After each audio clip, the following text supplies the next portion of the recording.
the Soviet aggression on September 17th, it was also clear that this wasn't some improvised operation that happened. The Soviets had started preparing for this as soon as the Molotov-Ribbentrop Pact was signed. For example, on September 1st, the first day of the German invasion, the Germans contacted the Soviets and asked them to give the Germans access to a radio station in Minsk in Belarus, through which the Germans would be able to send signals, radio signals, to their armed forces in Poland, and thus aiding the invasion. So from the first day of the invasion, the Soviets were actively aiding the invading German army. On the 3rd of September, you have the declaration of war by France and Great Britain against Germany. And in reaction to that, on the 5th, all German ships that were in the North Sea, off the waters of Iceland or between Iceland and Norway, they were given a command to start sailing toward Murmansk, the Russian port far up north in the Arctic.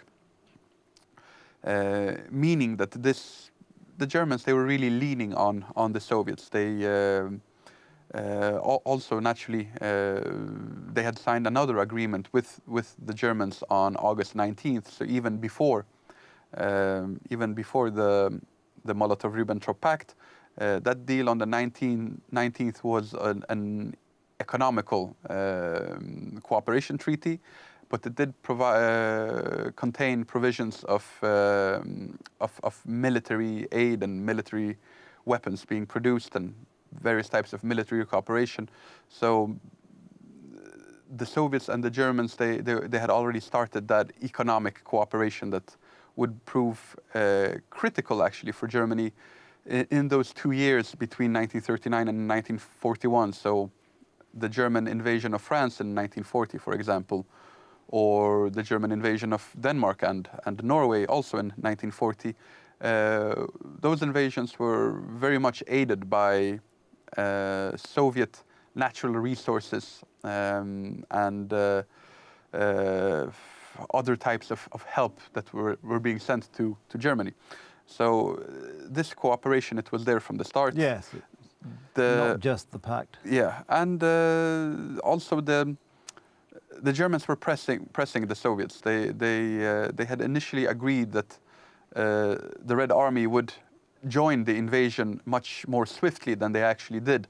So by the 8th or 9th of September, the Germans were starting to ask the Soviets, but where is your army?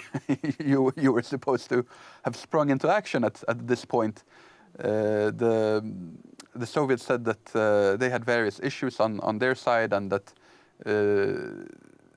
they told the Soviet ambassador in Berlin stated that don't worry, the Soviet Red Army will move when the time is right.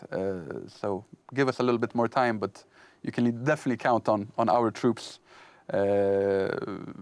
joining the fight very soon. And that is exactly what happened. Well, thank you for that. And that's been a very interesting canter through the course and trying to put it in some historical context. And as you say, as we've said many times, history may not repeat itself, but it certainly rhymes. And when you look at the excuses or justifications given for the invasion of Poland by the Soviet Union in 1939, and the same people, in many, well, Russians now, but the same, certainly in Putin's case, the same mentality for the excuses for the invasion of Ukraine in 2022. Quite remarkable. Some things just never change. Yes, and we will return to the topic of the Soviet invasion of Poland, because after the 17th, even though it only lasted another 2 weeks or so, there was still a lot of action. There's a lot more to say, but alas, for this edition, the clock in the corner of the studio is saying no more.